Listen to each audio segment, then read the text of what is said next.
Professor George Gatsias is pleased to have the opportunity to share a few remarks about the infocommunication power and politics at summer school on socio-political crisis and new governance challenges, organized by Link Campus University in Rome with International Sociological Association Research Committee Sociotechnics and Sociological Practice and Italian Sociological Association Political Sociology Section. The title chosen for his lecture is Infocommunication Power and Politics, Global Control and Local Resistance. He is afraid he had to fit rather a lot into his lecture, and so some of the arguments are a bit compressed. He has dealt with the development of infocommunication power, politics, regulation and digital currencies. How infocommunication regulation affects both the political process and digital economy in infocommunication globalization. He has also dealt with the theories of regulation, the public interest, digital currencies and the banking system. So he would like to spend a bit more time to explain about the definition of regulation, the theories of regulation and the role of public interest in infocommunication industrial platforms. In addition, he analyzes the theories of regulation as a main factors to understand better the role of infocommunication power and politics both locally and globally. Finally, he would like to recommend strongly that the infocommunication power as a process should be subject to the definition of public interest and the emergence of an official new digital currency, that is the global InfoCash Euro, GCEU. According to George Gatsias, in the second decade of the 21st century, socio-political markets and the digital transactions system has been exposed to a political, cultural and economic crisis. Infocommunication power is the rational capacity that enables an infocommunication actor to influence asymmetrically the decisions of other infocommunication actors in ways that favor the empowered actor's will, interest and values. The concept of infocommunication actors refers to a variety of subjects of action: individual actor, collective actor, organizations, institutions, and digital networks. The ongoing transformation of infocommunication power and politics in the digital age extends the reach of infocommunication industry to all domains of social political life in a network that is at the same time global and local, generic and customized in an ever-changing pattern. As a result, infocommunication power relations, that is the relations that constitute the foundation of all socio-political platforms, as well as the processes challenging institutionalized power relations, are increasingly shaped and decided in the infocommunication socio-political landscape. At the same time, infocommunication power in cultural and creative industries, and increasing digital transactions, has meant that nation-states have become more socially plural, multicultural and global. These developments have provoked counter-pressures for infocommunication regulation and re-regulation to maintain or restore local socio-political order in a free market economy. In infocommunication socio-political power, we can identify the opposed principles between the market versus public services and between consumers' choices, democratic citizenship and transaction rights. In addition, the notion of freedom, responsibility, accountability and transparency, which are the cornerstones to develop a culture of democratic citizenship, are important ingredients in order to set up a global regulatory framework of infocommunication power and a global currency mechanism that is the global InfoCash, GCEU, in a free market economy. In order to gain a better understanding of the infocommunication politics, the regulation of digital currencies and the governance of the Internet, it is essential to look firstly at the theories of regulations and the conditions and circumstances in which they have their roots in a free market economy. By examining the origins and development of the digital transactions in a free market economy, in particularly the attitudes which influence the digital transactions systems, it is possible to learn about how the present control structures for digital transactions assumed their shape and are gradually transforming a local market platform into a global infocommunication market platform. Regulatory arrangements do not arise in a vacuum, but evolve over a period of time, and within the context of a particular set of political, economic, social, and cultural determinants. Despite the huge increase in the scope of its operations and in its technical capabilities, the story of digital transactions and info communication power is mostly a case of plus car change, plus ka Islamiyum chose. However, as the theoretical framework for analyzing regulation and digital transaction in info communication landscape, George Gatsias uses John Francis's exclusive definition of regulation and Robert Horwitz's classification of 5 general categories of regulation theory together with the dictionary definition of regulation. Professor Gatsias pointed out that the dictionary definition of regulation is to control by a rule, to set up a framework of rules governing an area of activity. There is no absolute agreement as to what is meant by the term regulation in the context of public policy and in an info communication free market economy. It is used in many different ways. Perhaps the most common usage is state intervention in the running of private businesses or in the growth of a free market economy. An even more general definition is provided by John Francis in The Politics of Regulation, the intervention by the state in private activity in order to realize public purposes. This covers the inclusion, for example, of regulating digital transactions and payment systems by introducing a digital currency locally in a free market economy. The majority of state regulation is nevertheless aimed at controlling the commercial activities of private enterprises for a wide variety of social and political reasons.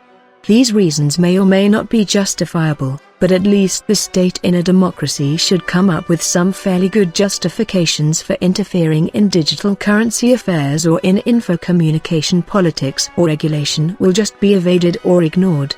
For example, Bitcoin is an experimental digital currency created, managed and transferred, spent, via a peer-to-peer info communication network, over the info communication landscape via internet users running a specialized computer program. A Bitcoin is a string of numbers generated by a powerful computer network system and is normally stored in computers without any transparent, reliable or accountable global regulatory official mechanism. The Bitcoin can be used as a payment system by any retailer who accepts Bitcoins as a reliable payment system, or transferred to any individual running a Bitcoin computer program. As a payment system, the Bitcoin is not regulated by any government or commercial organization, and, as such, there is no local or global official regulative mechanism to support each Bitcoin. According to George Gatsias, the Bitcoin will encourage the money laundering process and make it easier for launderers to turn legally obtained money into clean, untraceable funds. Within this context, a global regulation mechanism for peer-to-peer digital currency does not exist at the moment. Historically, regulation, particularly in America after 1945, became a huge industry in itself. And in spite of all good intentions and the amount of money spent on it, it was often not very successful. Economists and political scientists developed a number of different theories about why governments were so keen on the idea, what it actually achieved, if anything, and why it failed when it did. Practically all the important theorizing about regulation started and was then developed in the United States using the American experience as the empirical background. Robert Horwitz makes a useful general classification of 5 different types of regulation theory. George Gatsias emphasizes types of theory, not types of regulation, of which there are many more than 5. George Gatsias will give you a quick outline of these 5 types of regulation theory, which are as follows. 1. Public interest theory. 2. Perverted public interest theory. 3. Conspiracy theory. 4. Organizational theory. And 5. Capitalist state theory. They are not mutually exclusive, but overlap with one another to some extent. According to George Gatsias, the oldest and most influential of these is public interest theory, which was first formulated in the last century by public policy makers themselves. The state justified imposing restrictions on big pan-national corporations on the grounds that it was not in the public interest for small producers to go out of business from excessive competition. With the coming of the 20th century, came the mass market and the concept of the mass consumer. In the 21st century, the domination of digital technology introduces different digital currencies in our everyday payment systems. Public interest theory changed the focus from small producer protection to consumer protection and from producers' transactions to consumers' transactions. Regulation became a response to conflict between the general public and private corporations. The state intervened in the economy in order to ensure that large businesses with monopoly or partial monopoly status did not abuse their powers and exploit the consumer who was relatively powerless. In a cultural and economic crisis, governments should intervene in the banking sectors in order to ensure that customers' transaction rights or credit rights should not be abused by central banking powers or exploit the consumer who is relatively powerless. Public interest theory of regulation maintains that regulatory agencies are set up by governments not just to deal with excessive concentration of power in particular areas of special national importance, transport, telecommunications, banking industry, cultural industries, gas, electricity, water, etc., but to introduce rationality and fairness into the economic system generally. Regulation is also an expression of democratic reform as it protects the rights of citizens and banking customers to share in the nation's developing industrial infrastructure. It promotes efficiency and consumer welfare and not only the interests of banking sectors, politicians and the media industries both globally and locally. He pointed out, there are, however, some problems with public interest theory. It is a bit too idealistic and does not sufficiently recognize the effects of political and economic power. Capitalist democratic governments cannot function without the support of a central banking system both globally and locally. Whatever the good intentions behind the setting up of regulatory agencies, economic or political realities often dictate that regulation is frequently manipulated by central banking systems or politicians or the global media for their own purpose. Public interest theory also suffers from the fact that it concentrates on the genesis of regulatory agencies, that is, the reasons why they were set up first place, and it does not have very much to say about what happens after an agency has been operating for some time. It is just assumed that the public interest will go on being served automatically. Another difficulty is that it is not always easy to identify the public interest in any particular area of free market economies. The International Encyclopedia of Social Sciences says that the term is very elastic and relative. It has no a priori content waiting to be revealed. It simply indicates that some wider general considerations beyond the specific goals of interested parties exist. This means the public interest cannot be decided in advance, but depends on a given set of circumstances in a cultural and economic crisis. This is why different special interest groups with opposing solutions to public policy problems can all claim to be acting in the public interest, even though their proposals conflict with one another. Nevertheless, the concept has had a long history in decision-making on public policy and social value. In real life, things are more complicated than the black and white situations necessary for public interest theory to be true. Perverted public interest theory or regulatory failure theory tried to come up with some explanations of how the regulatory systems frequently fail to achieve their objectives. In the case of self-regulation of banking sectors, failure theory accepts the main premise of public interest theory, that is that regulation was originally set up in the interests of the public, but eventually came to be used as a tool by regulated industries or central banking sectors for their own purposes. The chief reason for this is that regulated industries or central banking sectors, by their nature, are extremely influential and are able to use their influence to persuade agencies to act more favorably towards them than towards consumers. Within this context, central banking systems or industries introduce regulation to serve their own interest of making profit than the interest of consumer, citizens.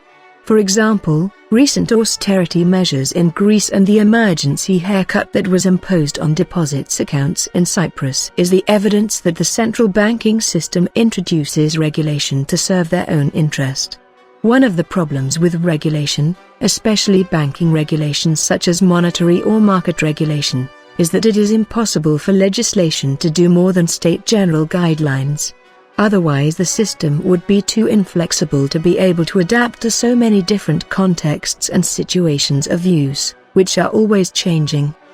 The agency has to have considerable powers to make general policy and detailed rules itself, so there is plenty of scope for special interest lobbies to influence the process and procedures. According to Professor Gatzias, there are three basic models of industry or central banking systems which influence regulatory agencies: instrumental, structural and capture. Capture is really the broadest notion. Instrumental and structural factors often just help to explain why an agency becomes captured by the industry or central banking systems it is supposed to regulate.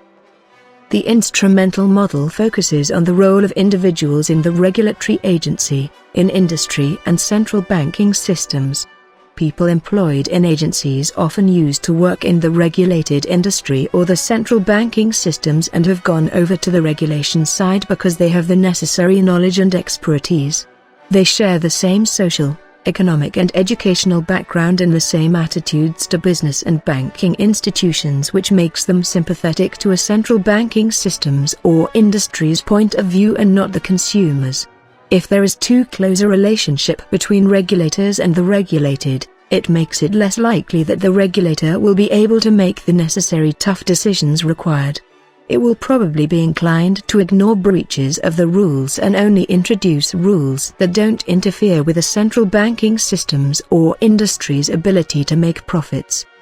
However, there is a limit to what individuals can do.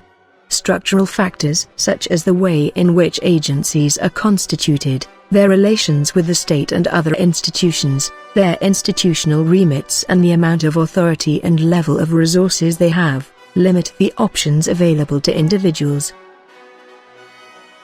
He pointed out that capture theory has been very influential in analyzing regulatory failure.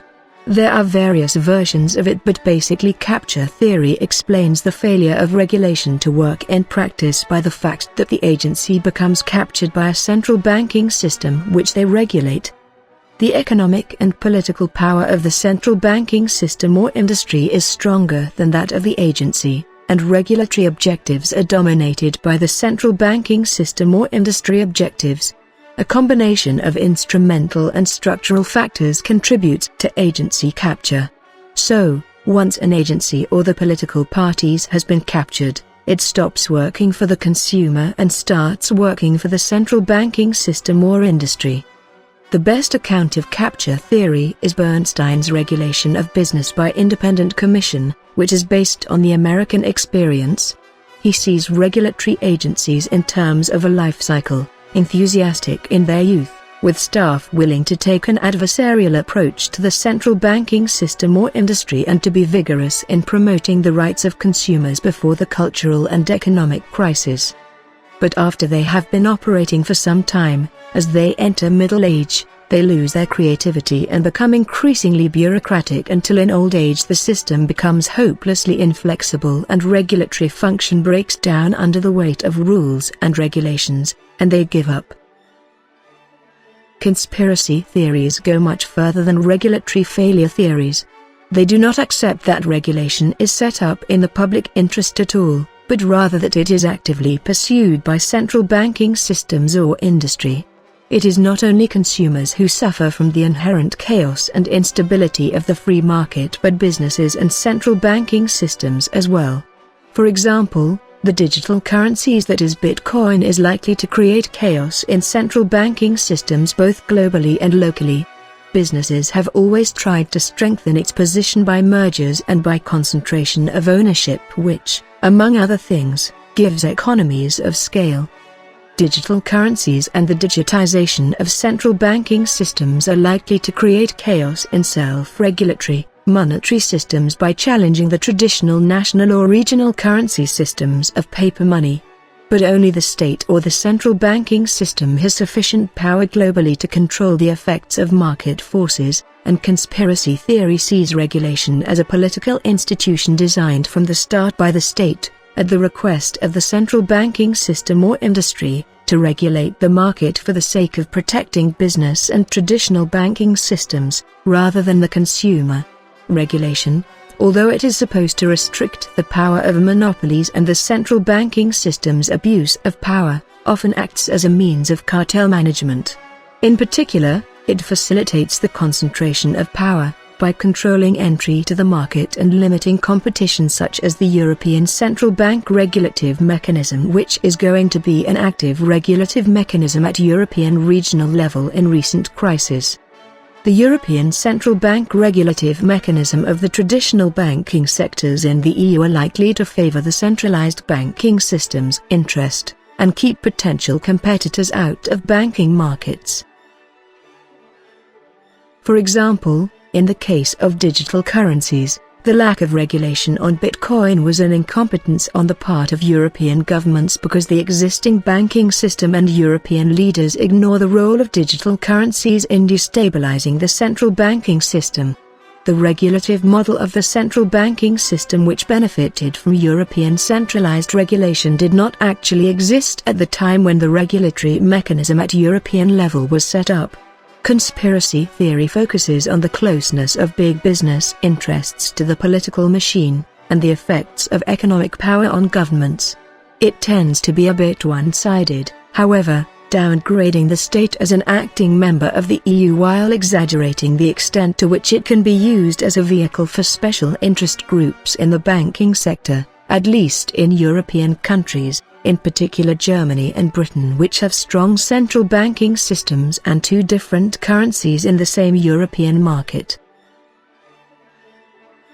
Organizational theories concentrate on the behavior of regulatory agencies as institutions. They recognize that organizations develop a life of their own which is to some extent autonomous from both the state and the regulated industries.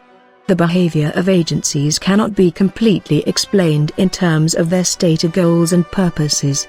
Agencies tend to follow organizational imperatives as much as any other. In other words, they become concerned with preserving and extending their own power and authority, increasing the number of staff, and increasing the amount of rules and regulations for their own sake because that is what they are being paid to do. Organizations such as banking institutions hate to be blamed for anything. They don't like to take risks or to have their authority challenged, so they invent rules to cover every possible circumstance in order to cover up their own mistakes in the past. They tend to be secretive and unwilling to discuss the reasons behind their decisions. According to Professor Garcia's, organizational critiques of self-regulation on behalf of the consumers are influential in the centralized regulation movement in the banking systems of the EU. Consumers are very anti-self-regulation because they see it as severely restricting their freedom to ask for the haircut on loans. Their solution to promoting consumer welfare is not self-regulation. They regard this as the problem, but the central banking system, which provides consumers with more real choice through the mechanism of competition in the past, is out of date in info-communication globalization. Deregulation and privatization took power away from regulators and civil service bureaucrats and returned it to business or central bankers. In Greece, of course, because major public utilities, gas, water, electricity, telecoms, were nationalized, unlike in America, this produced the ironic result that new regulatory agencies had to be created in order to oversee the behavior of the privatized industries. So deregulation is likely to have as a result more regulation in some sense, although this is regulation to promote competition in as yet undeveloped markets. Privatization often just meant private monopoly rather than public monopoly, but not to restrict competition. Regulation at global and European level is very difficult to work due to the domination of digital technology in our everyday transactions, tax and payment systems. To create an effective regulatory mechanism to deregulate and privatize the Greek industrial sectors, it is an expensive process that requires a lot more money and specialized human capital, in order to organize an effective regulatory mechanism in privatized industrial sectors. If the Greek government has the intention to pay back its debt by the privatization of the industrial sectors, it will end up with a chaotic free market economy. Professor Gatsias pointed out that capitalist state theory of regulation focuses on regulation as part of a wider political theory of state intervention in the period of advanced capitalism. Regulatory agencies are seen as one of several types of state apparatus designed to safeguard the accumulation of capital, towards which the state is structurally biased, when the market fails to do the job. They are a means of social control which enables the state to maintain order in the market on behalf of central banking systems or industry, but which also makes it possible for it to distribute social benefits at the same time. According to Professor Gatsias, structuralism, Marxist theory, although the state is the main actor in a capitalist democracy, it cannot just do as it wants. It is bound by two main constraints: the constraint of accumulation of capital and the constraint of legitimation. This means that governments must do as much as possible to encourage banking interests and promote a healthy economy, but at the same time it should be answerable to the electorate who legitimizes its activities. It must therefore offer social welfare provisions to compensate the sections of society which do not immediately benefit from the accumulation of capital. The unemployed, the sick, pensioners, consumers, etc. Regulation is a mechanism for enabling central banking systems to perform well and pursue social and cultural objectives at the same time. Other non-Marxist approaches also emphasize the political rather than the economic dimension of regulation. Economists take an instrumental view of regulatory agencies as tools for achieving certain economic benefits, mostly in terms of promoting the most efficient use of resources. This is treating agencies as a completely passive means to an end. But the choice of regulatory institutions cannot be divorced from the broader political context. Regulatory systems are themselves outcomes of wider decisions about the relationship between the citizen and the state. Such decisions are about government and about the kind of society in which we wish to live. For example, there is a lot of difference, between the regulatory regime for the banking system in the US and that in the EU, and particularly in Greece. From the very beginning, just after the First World War, the US went for a monetary system, with a minimum of regulation, mostly to do with the transaction and payment system and so forth.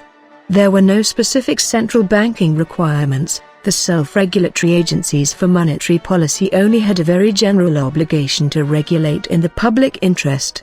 In practice, the free market and the central banking system dictated the self-regulation strategies without any official statutory body of regulations both globally and locally. In Greece, where there is a very different social and cultural climate from the US and the EU, the central banking system took a very different form. The Central Bank of Greece, together with the political parties in Greece, encouraged a clientelism culture which in turn supported the granting of loans to political parties and big businesses without any strict rules or hardly any regulation. According to Professor Gatsias, are any of these theoretical perspectives applicable to the Greek central banking scene, considering that regulation of info-communication politics and the financial sector, especially of banking, is a bit of a joke, as far as its practical effectiveness goes anyway? It is worth having a look at public interest theory in this context as it relates to info-communication politics as system for central banking system and political parties to encourage the clientelistic attitudes in Greek citizens, customers. He pointed out, in recent crisis mass communication and central banking systems should be subject to public interest and statutory regulation mechanisms in order to avoid the clientelistic attitudes in info-communication politics. Mukwege has provided a definition that makes the concept of public interest more able to handle the very complex situation of the modern mass communications media, which raise so many different issues: freedom of expression, accuracy and truth of reporting, libel and obscenity, safeguarding of copyright and intellectual property rights, preservation of cultural diversity, advertising, etc. Policymakers have to decide between many conflicting positions on these issues and numerous competing demands from different interest groups. McQuail therefore accepts that the public interest in communications is heterogeneous and not unitary, and recommends treating various statements of public interest concerning communications as a set of competing claims or proposals with a normative component. It is then up to the political and legal systems to decide which claims are the most justifiable, usually by providing a general statutory framework for regulation and creating regulatory bodies to take care of the details. He pointed out, in most Western countries, Greece included, the broadcast media have historically been much more tightly controlled than the press because they have been perceived as more powerful in order to encourage the Greek to invest in very risky monetary system, stock market, customers loans etc.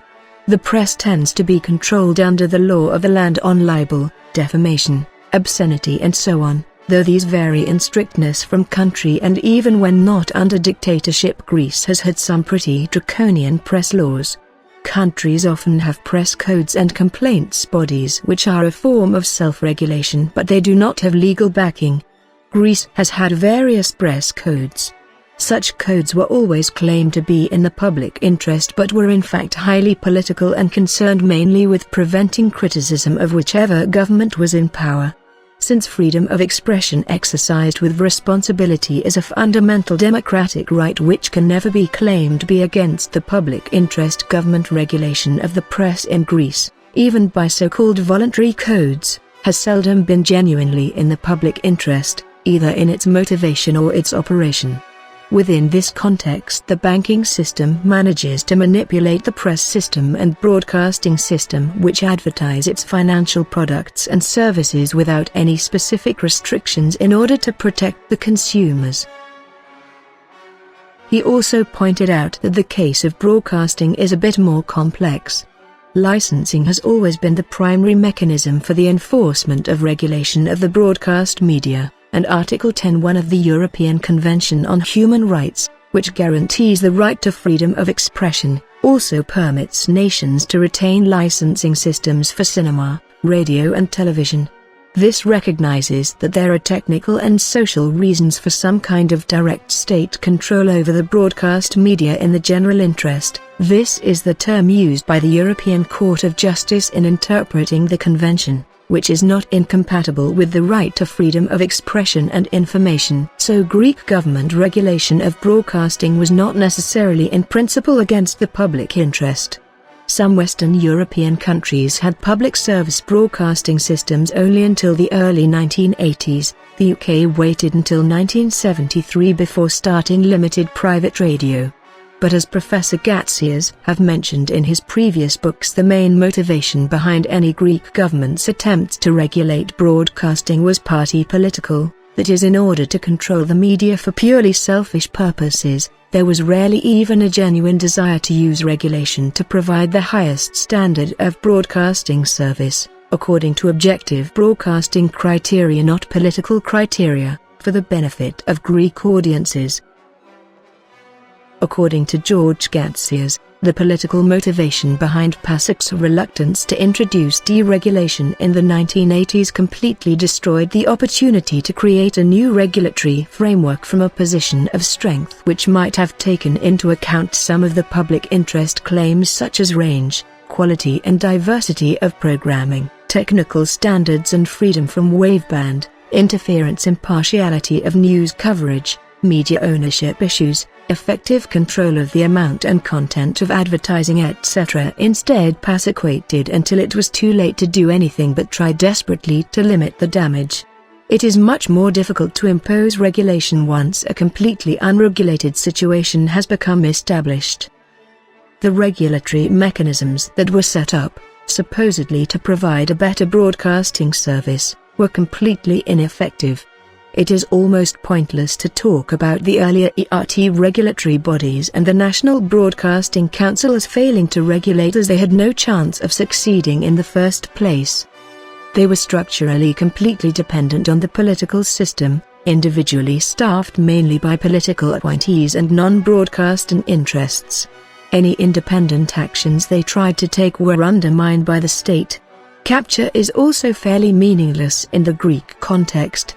For capture to happen, you need first to have a regulatory agency which starts out with some power, but which gradually becomes influenced by the regulated parties over a number of years. In Greece, even after privatization became an acceptable policy option, the commercial television and radio industry simply carried on ignoring altogether any regulation which didn't suit them. The advertising industry in Greece has also totally ignored any attempts by ERT to regulate its activities, threatening to withdraw revenue, and actually carrying out the threats, if it could not do as it liked. He also pointed out that in the privatization period, conspiracy theory is the only one that has any relevance to the actual events in Greek broadcasting. The conservative government inherited chaos from the previous socialist administration, but instead of making a serious attempt to set up a clear, workable, non-political regulatory framework, near-democracia broadcasting policymakers got together with existing big publishing and industrial interests to ensure that frequency allocations, awarding of licenses and the drawing up of the terms and conditions of licenses, all of which are essential elements of any broadcasting regulation policy, served first of all the interests of the government and the private broadcasting companies and not the public. The political will to acknowledge wider broadcasting considerations beyond the short-term goals of special interest groups was lacking, and the Prime Minister was quite willing to use regulation selectively to impose penalties for breaches of the rules on broadcasters who opposed him politically. According to George Gatsias, capitalist state theory of regulation has something to say about Greek broadcasting to the extent that even under the socialists Greece basically operates a market economy.